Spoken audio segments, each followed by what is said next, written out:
Buenos días, buenas tardes, buenas noches. Les quiero pedir una disculpa porque para mí es bastante complicado de pronto hacer estos videos y tratar de que no sea aburrido. Tratar de hacer las cosas de la forma más fluida es complicado porque les quiero ofrecer de mejor forma la información que les pueda servir, que les pueda ser útil y que les pueda ampliar un poquito más el panorama en cuanto al tema de los arquetipos, que son muy importantes. Como les decía, el tarot es una herramienta muy importante porque de alguna forma habla de estos instintos tan humanos que pues están representados en estos arcanos. Bueno, voy a empezarles hablando entonces del arcano número 6 y de sus arquetipos asociados. En este caso son varios. Está el arquetipo de Mercurial, que es un nuevo arquetipo del cual normalmente no se menciona o no se habla. Vamos a hablar del ánima y el animus, cómo están involucrados con este arcano. Y vamos a hablar de otros temas previos, de los cuales nos habla Carl Jung, incluso hasta Freud, para poder entender este arcano, porque pues no solamente manifiesta como algunos pensarán, o nos, el asunto del deseo, ¿no? Del enamoramiento, sino que va muchísimo más allá. Y va mucho más allá refiriéndome a que estamos hablando sobre un conflicto, ¿no? Un conflicto de opuestos. Aquí nosotros podemos ver una especie como de príncipe que está en conflicto, ¿no? Entre dos damas. Es un símbolo importante, por el cual vamos a arrancar hablando de la teoría de los opuestos. Carl Jung nos habla de la teoría de los opuestos de esta manera. Dice que la mayoría de los conflictos que son muy, muy graves, cualquiera que ustedes hayan tenido, la muerte de algún familiar, algún rompimiento, no ausencia económica, cualquier conflicto fuerte que se haya experimentado, una vez que ha sido superado pueden pasar dos cosas. Da paso a una seguridad, a una tranquilidad difícil de perturbar una vez que ya se superó ese conflicto, o también puede dar paso a un quebrantamiento muy difícil de curar, un trauma. Y para que el éxito sea valioso y duradero, se necesitan de alguna forma de estos conflictos y por supuesto su lucha, porque ya que se sale de estos conflictos se adquiere una experiencia importante, por lo cual los conflictos son parte cotidiana de la vida y muy importantes. Nos habla de que es importante el conflicto porque a veces cuando hay ausencia de conflicto, cuanto más dura el estancamiento y no hay movimiento, un dinamismo de las energías, empieza eh, a generarse una tensión en cuanto a lo que son energías opuestas, ¿no? Y lo que ocurre es que esta tensión va a hacer que inconscientemente se reprima la parte opuesta de que vaya a parar a lo que vendría siendo la sombra o a lo que no queremos ver de nosotros mismos y que incluso exista una especie de disociación eh, entre pues, nuestros impulsos, nuestros instintos de ciertos otros temas porque nos da vergüenza o algo, ¿no? Esto va a abrirnos, a, nos va a generar cierta neurosis. La carta del enamorado nos va a representar precisamente esa encrucijada entre lo que es el vicio y la virtud, es decir, la elección entre opuestos, vicio, virtud, bien, mal, que va a generar una tensión. Y bueno, aquí vemos cómo se asemeja a la teoría de los opuestos, de la cual nos habla Carl Jung en su libro La dinámica del inconsciente. Y los opuestos siempre van a generar que nazca un conflicto entre una visión y otra visión. Entonces esta carta va a representar este conflicto en realidad. Nos habla Carl Jung y nos habla Freud de un tema, que es la libido, ¿no? La libido, que es el impulso para movernos de alguna forma en la vida, para tomar decisiones, ¿no? La fijación de Freud iba un poco más a la parte sexual, que decía que el motor de nuestros actos siempre tiene que ver con el sexo. Y por otro lado, Carl Jung nos habla de otra visión de lo que es la libido, que es eh, pues la necesidad de que exista un motivador a partir del conflicto de esas dos polaridades. Ese motivador entre el conflicto de esas dos polaridades va a ser lo que hace que nos movamos, ¿no? De alguna forma. Entonces, para Jung, el motor del movimiento, ¿no? De nuestros impulsos, de nuestras motivaciones, tiene que ver con ese conflicto de opuestos, y para Freud tiene que ver con la búsqueda de ese encuentro sexual o de ese impulso sexual y lo asociado a toda la parte sexual. Pero nos vamos a enfocar más a la parte de los opuestos, ¿no? Hay un tema del cual se habla en física que es el tema de la entropía. La entropía nos habla de que la energía fluye hacia de niveles más altos a niveles más bajos, en donde hay más probabilidad de descomposición. Entonces, nos habla que de cualquier forma, la distribución equitativa, en lo que es el equilibrio de la energía, es muy difícil que se alcance, porque si hubiera un equilibrio en todo, pues todo estaría muerto en realidad, ¿no? No habría un movimiento de energías y por lo tanto no existiría de cierta manera la vida. Entonces, en la parte de la psique, es importante este principio de opuestos, ya que eh, de ser alcanzado este equilibrio, pues no habría movimiento o cierta motivación en nuestros estados psíquicos. Y pues como esta energía es importante, pues nos va a llevar a movernos. Y esta energía se le conoce como el eros. El eros que va a ser representado precisamente por este angelito que ustedes ven aquí arriba, ¿no? Cupido. Platón consideraba a Eros como el más antiguo de los dioses.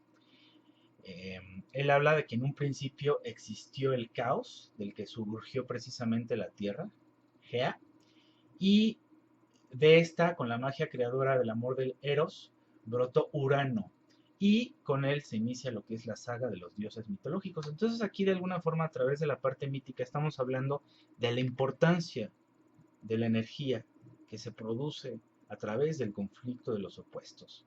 Esa energía libidinal a la que le llamamos Eros.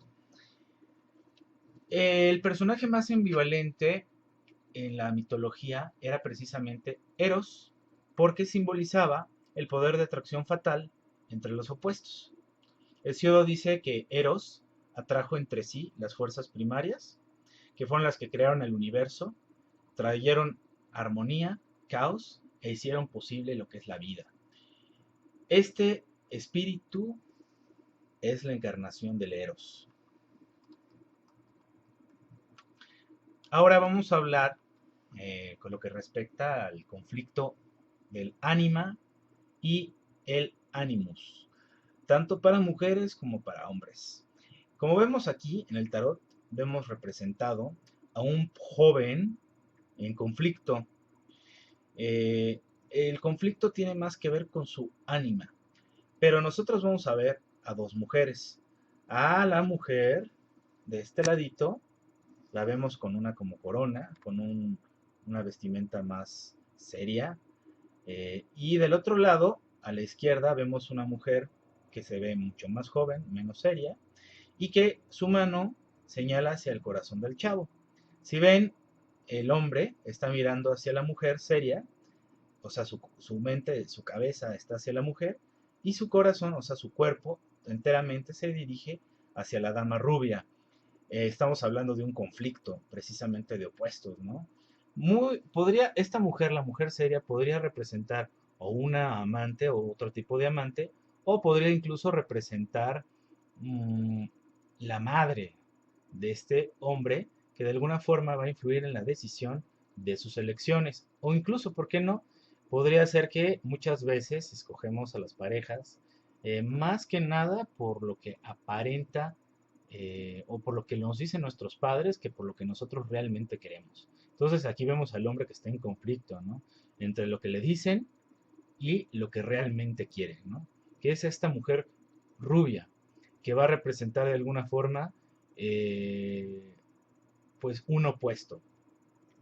Cada que una de estas mujeres atrae atracción hipnótica y comprometedora, eh, el hombre no se va a poder desligar. Es decir, Cuando nosotros sentimos mucha culpa, enamoramiento, una fuerza muy, muy fuerte, muy difícil de quebrantar con respecto a la decisión de la decisión que nosotros queremos tomar, pues va a tener mucho que ver con nuestro interior, porque estos arquetipos, en este caso, en el caso del hombre, el animus, está muy asociado con la parte interna de nosotros, con nuestros arquetipos internos, que vamos a proyectarlos en esas mujeres, o en las mujeres que nosotros elijamos, la que nos guste, o muchas veces la que le guste a nuestro padre. Pero el chiste es que nosotros nos demos cuenta que en realidad esos arquetipos son internos, a veces están programados, y lo importante es que nosotros elijamos.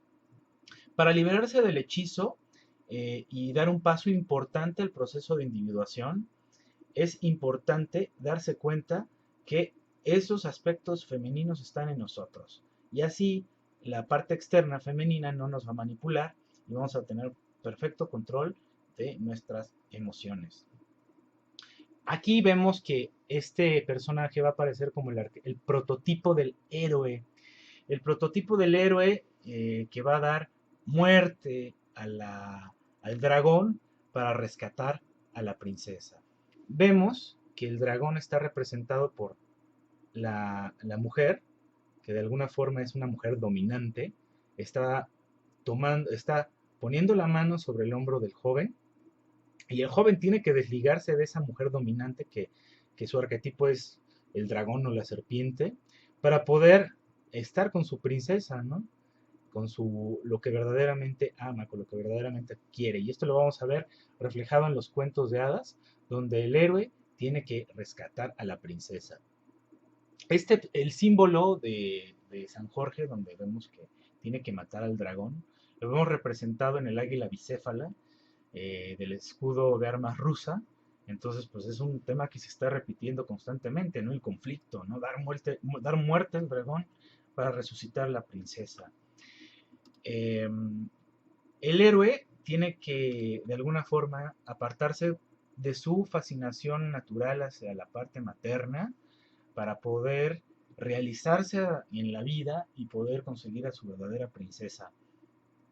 Sin embargo, pues hay que recordar que de alguna forma este héroe vamos a ser nosotros en la vida, y para poder superar, para que tengan una trascendencia, tenemos que superar ciertos conflictos. Entonces es importante, es la esencia, el conflicto es la esencia del crecimiento espiritual, si no la vida se vuelve una abstracción y hay que enfrentarla. Si nosotros nos damos cuenta, este arcano le sigue al arcano del hierofante o el del papa, y nos va a hablar de que pues hay que bajarse a veces de las nubes, ¿no? De lo espiritual y estar jugando al gurú y enfrentarse a lo que es la vida, ¿no? La realidad, el conflicto. Si no, pues no se va a tener una verdadera trascendencia espiritual si se está metido todo el tiempo en unas cuatro paredes, ¿no? Y hablando de hipótesis en cuanto al crecimiento espiritual. Ahora vamos a pasar al tema que nos concierne, y les voy a decir que está asociado al arquetipo mercurial. El arquetipo mercurial es básicamente la libido, el eros. Es el gran propiciador del conflicto, pertenece a la naturaleza primaria del ser humano mientras estemos vivos, se relaciona también al mismo tiempo con las formas más elevadas de espíritu. Platón nos habla de que el eros es el deseo y la persecución de la totalidad, y es la libido de la cual nos habla Freud y Jung, de las cuales ya les había hecho una descripción. Los personajes que van a representar esta figura son Kama, Eros, Cupido, Frey, Adonis, Tamus, y sus encarnaciones vendrían siendo ciertos iluminados como Krishna, Buda y Jesús. El Eros es la fuerza de la vida. Y para cerrar les voy a compartir esta última frase que dice así: los que creen que la piedra filosofal se endurece antes de haberse disuelto, cometen un gran error, pierden tiempo y esfuerzo. Entonces, pues para llegar a lo que es alcanzar la piedra filosofal, es importante pues curtirse de cierta forma en el conflicto. Es difícil, a veces uno quisiera evitarlo, ¿no? Pero es importante confrontarlo. Finalmente, lo que yo les puedo decir es que no me crean nada, investiguen, hay muchas lecturas, como les vuelvo a recordar que Sally Nichols nos da una muy buena interpretación sobre la asociación de los arcanos con los arquetipos. Y también lean a este libro que les recomiendo, del cual les hablo, a Carl Jung, La dinámica del inconsciente. Y pues ya para cerrar, creo que se me olvidó mencionarles esto. Carl Jung nos decía básicamente que esa lucha entre lo que es nuestra parte instintiva y animal con la parte espiritual es precisamente de esa lucha de donde va a nacer esa energía dinámica que es el Eros, y el equilibrio entre estas dos es el que nos va a dar de cierta forma el crecimiento espiritual, la búsqueda del equilibrio de estos dos fenómenos, entre la animalidad y el mundo espiritual. Es cuanto, les agradezco que me hayan escuchado, esta vez me tardé un poquito más, pero es bien interesante este arcano porque este arquetipo nos va a mostrar lo importante que es el equilibrio, ¿no? El conflicto. Básicamente esta carta tiene que ver con el equilibrio y la armonización de los opuestos. Es cuanto.